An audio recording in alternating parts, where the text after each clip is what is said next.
Hello, in this video I'll show you the location and how to remove and replace the oil separator or the crankcase breather on Audi A4 A5 A6 with a 2.7 TDI or a 3-liter TDI engine. The car that I'll be replacing the crankcase breather on is Audi A6 4F 3-liter TDI. And the crankcase breather is located in the V part of the engine, just underneath the EGR cooler. It's not visible from the top. There are so many things you need to remove. So first we'll start by removing this air intake pipe. The air intake pipe is held by 10 or 12 T30 Torx bolts. We need to remove them. If the video is useful, please like and comment on the video and subscribe to the channel to see more videos like this.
Next, we're going to remove the vacuum lines from the EGR and from other parts, and then we're going to move the vacuum lines to the side so that we don't break them.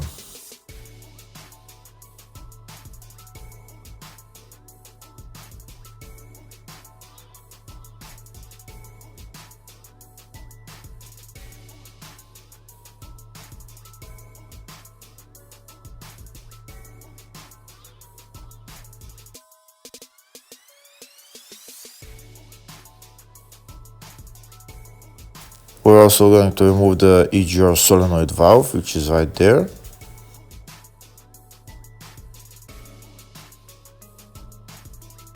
So now that the vacuum lines are released, we're going to put them to the side. There is another solenoid valve over there on the front of the engine that we'll need to remove. Now we'll remove this bolt holding the air intake hose, and next we're going to remove the two bolts holding the EGR line to the air intake.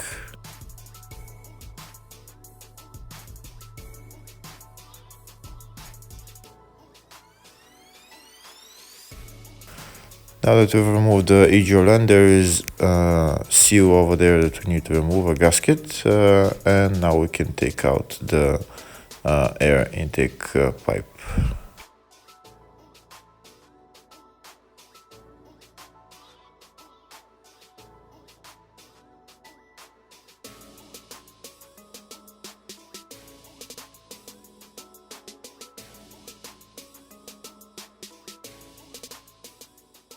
Next, we're going to remove the swirl flap motor. First, we're going to disconnect the electrical connector.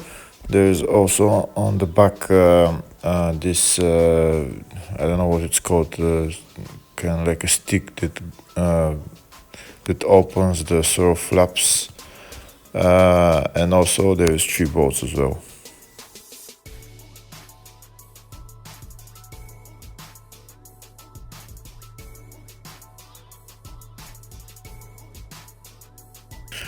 Yeah, we need to remove this thing. We just need to disconnect it. I'm going to be using 1 or 2 screwdrivers to take it out.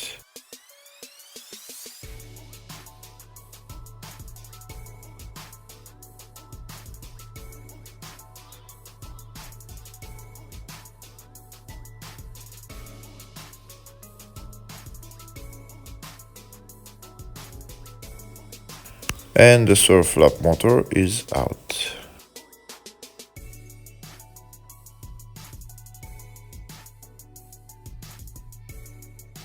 Next, we're going to remove the other swirl flap motor. We'll do exactly the same thing.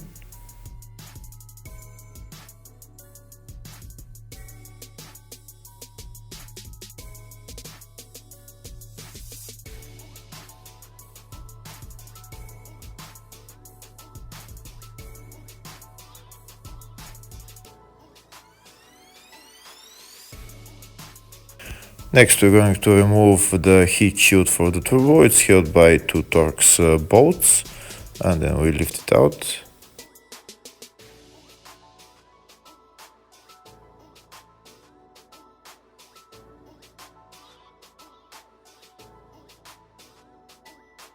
Next, we need to remove the two intake manifolds. This is the first one over there, and that's the second one there. They're held by 8 bolts, Allen key size 6, 8 bolts each. We need to remove them.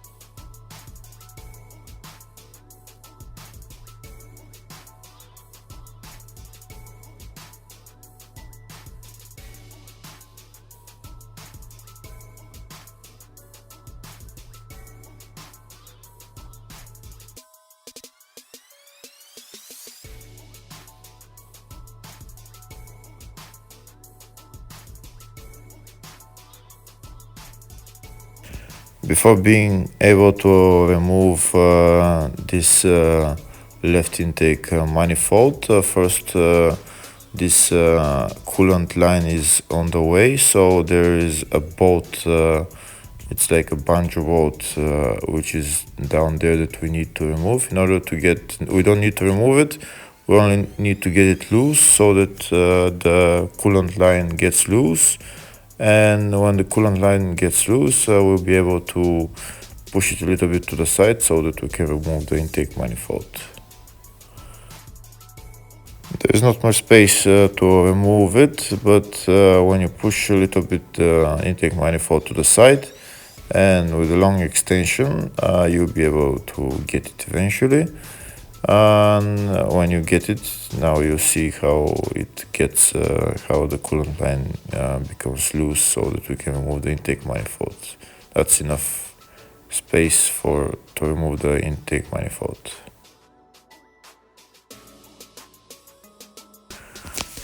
Next, we're going to remove these two Torx bolts so that we can remove this thing that holds the EGR valve and the EGR solenoid. We're gonna remove them so that we can make more space for to remove the intake manifold.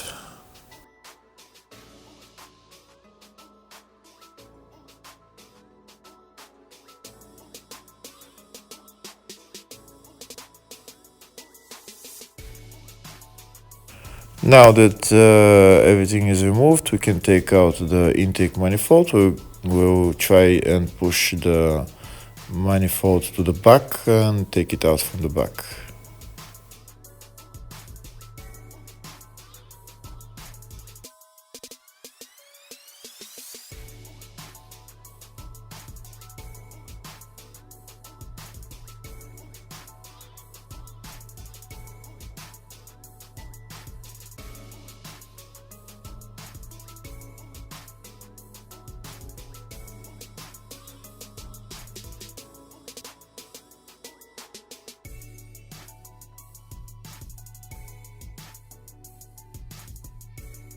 And that's the left intake manifold out.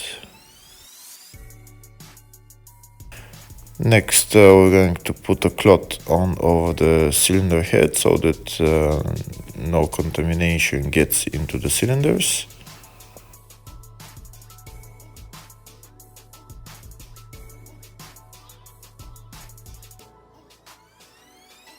Next, we'll start removing the right intake manifold. There is again 8 Allen key bolts that we need to remove.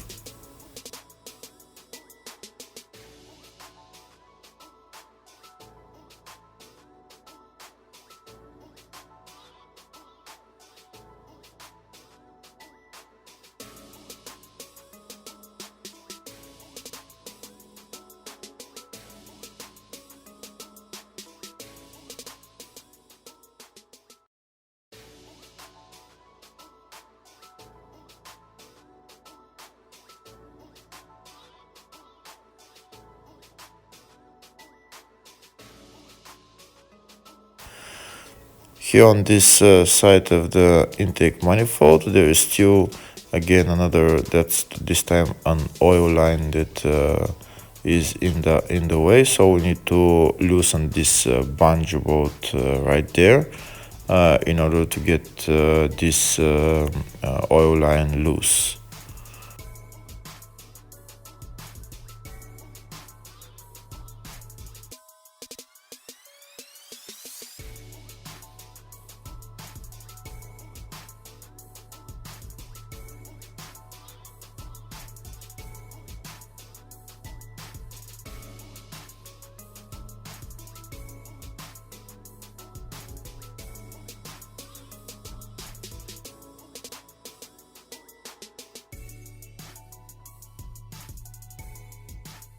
Yeah, I think now it's loose enough, so we'll be able to take out the manifold.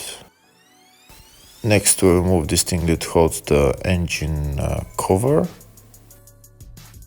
Next, we're going to remove this fuel line that's over the engine. We need to remove this thing, this nut as well, and another nut on the other side. When we remove that, we'll be able to take out the manifold. If we don't remove it, we won't be able to take out the manifold.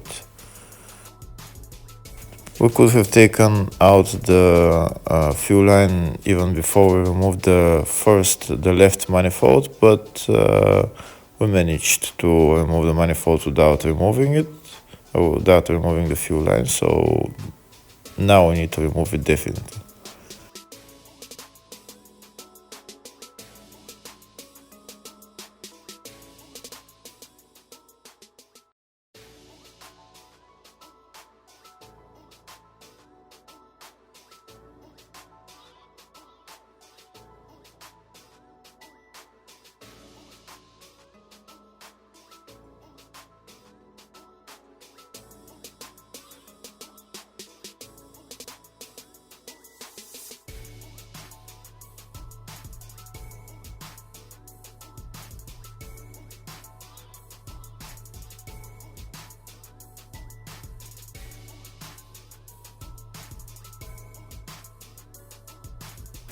And that's the fuel line removed. Next, to get this hose loose from the electrical connection, and we're not going to disconnect it, just to get it loose so that we can lift it up a little bit to be able to take out the intake manifold. And now that everything is loose, we can pull out the intake manifold. We're going to remove it from the front.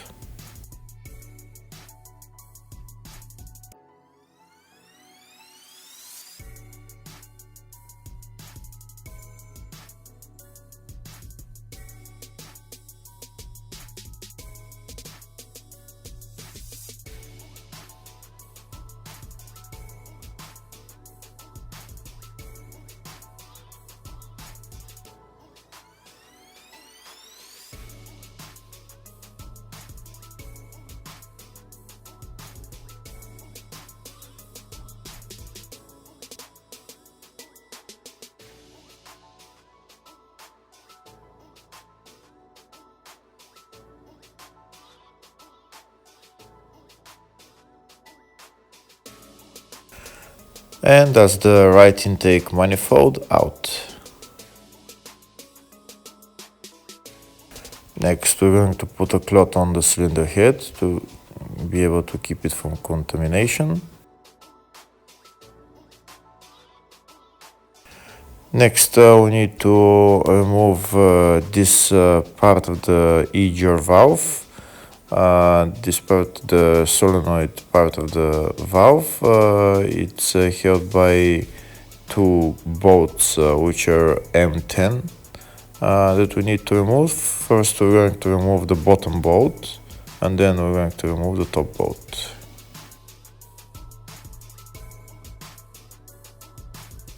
So first I'm going to remove the lower bolt. It's a bit hard to get, so you need both hands in order to get to the bolt, but you get it eventually.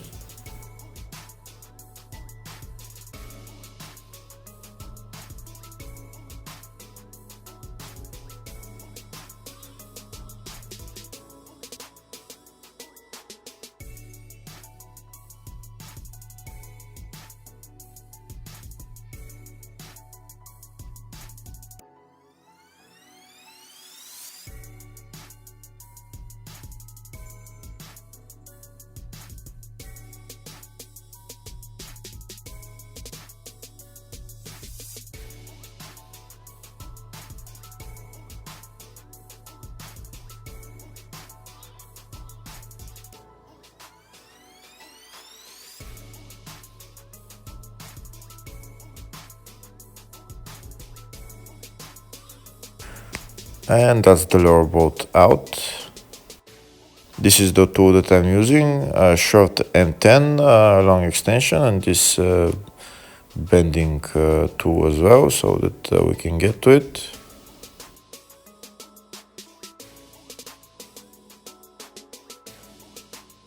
Next, we're going to remove the top bolt.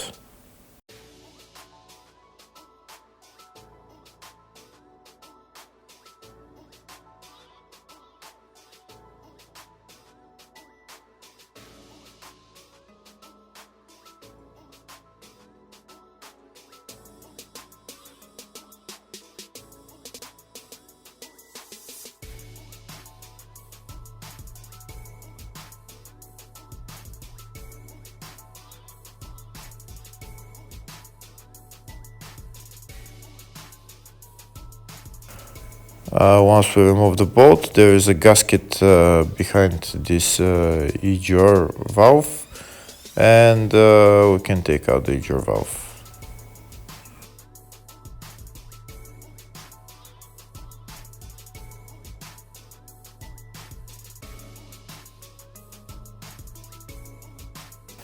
However, this is not the whole part of the e-gear valve. The bigger part, the main part, is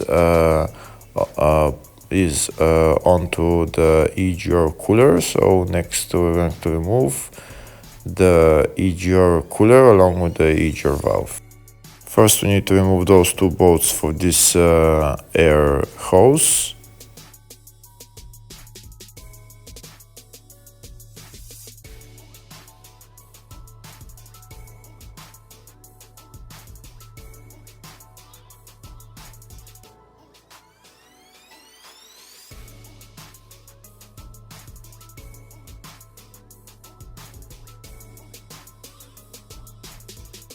Next, we need to remove the two bolts that are coming from the exhaust manifold line and they're onto the e-gear. That's one, and that's the other one right there. They're again an M10 bolts, and we need a long extension in order to remove them.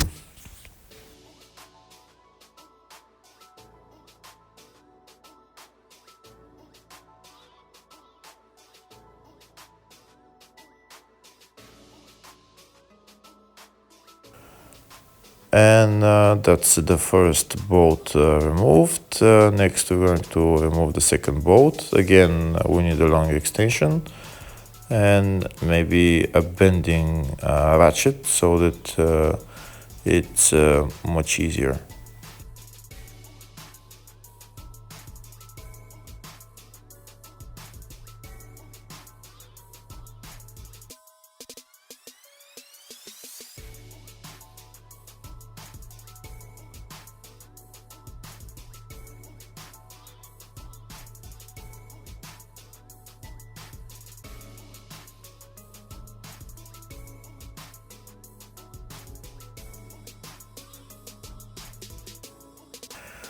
And that's the second bolt removed.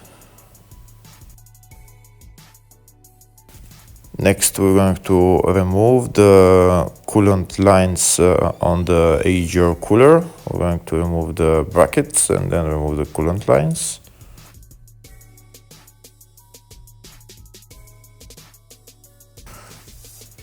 Next, we need to remove this oil line which goes to the turbo. We need to remove this banjo bolt because it's in our way to remove the AGR cooler.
Now we're going to remove the other coolant line.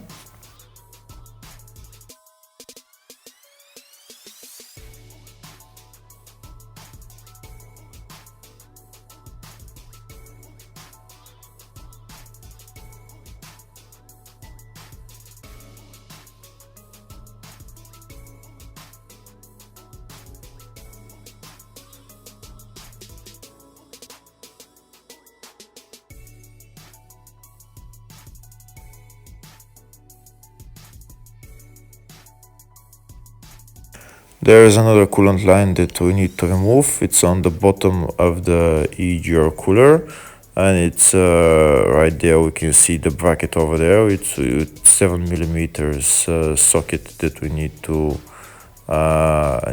to loosen it, and then afterwards, when the EGR valve is free, we're just going to pull out the hose.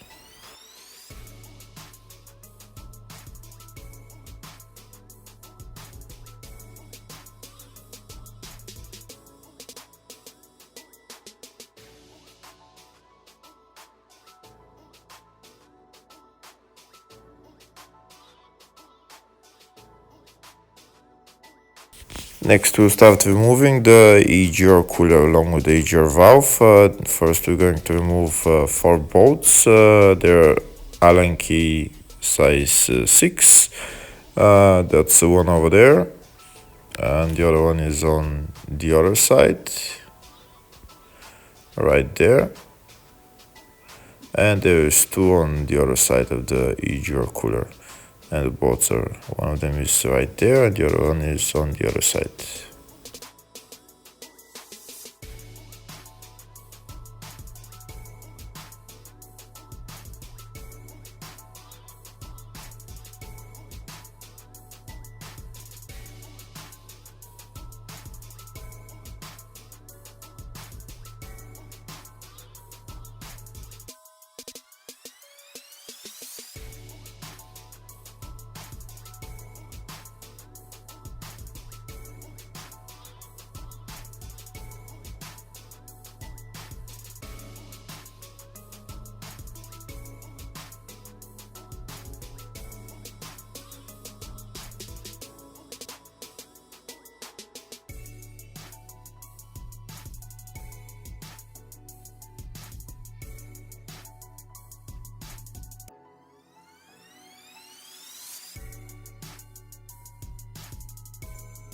There's another 2 bolts that we need to remove on the EGR cooler before attempting to take it out, and these are those 2 bolts, which are size 10 sockets. They're on the right side of the EGR cooler, right there. Before attempting to take out the EGR cooler, first we're going to we need to loosen this coolant line, because it's not letting us remove the EGR cooler, and the coolant line, the bolt holding the coolant line is over there. We need to remove that bolt, and then we'll get the EGR cooler out. To get better access to that bolt, first we're going to remove this air intake hose, and now we're going to remove the bolt holding the coolant line.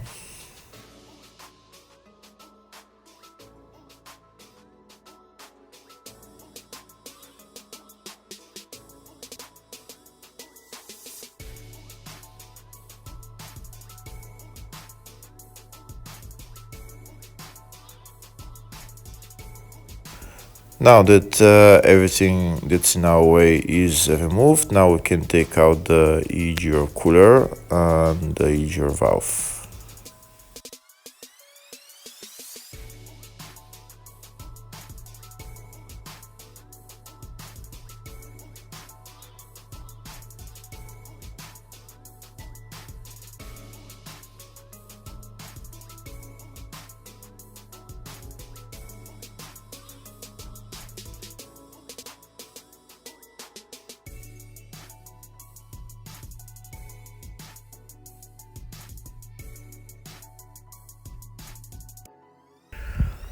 And that's the EGR cooler and the EGR valve out. This is the coolant hose that I was talking about, that was very hard to see. This is the clamp that we removed, and also this metal plate we couldn't remove it because there is a bolt on the bottom, which is right there. We don't have access to it, so we removed it like that. And now that the EGR cooler is removed, we have access to the oil separator. The oil separator is held by two bolts, Torx T30 bolts, two on each side. We need to remove them. There's a metal plate that I couldn't remove on the top of it, so just push this metal plate to the side and try and remove the bolts.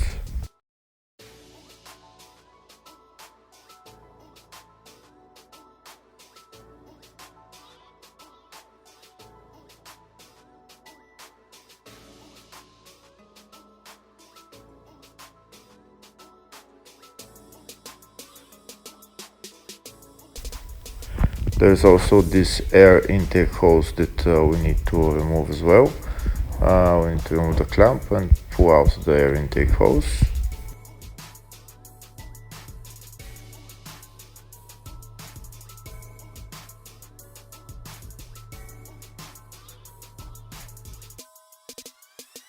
Now that we removed the air intake hose, we can take out this crankcase breather. It's actually, the metal plate is in our way, so you might need somebody to help you out with pulling up the metal plate while you remove this oil separator or crankcase breather. If the crankcase breather or the oil separator doesn't want to come out, then you might need to pry it out a little bit with a pry bar from the two sides, but it will come out eventually. And that's the crankcase breather out. Thank you for watching.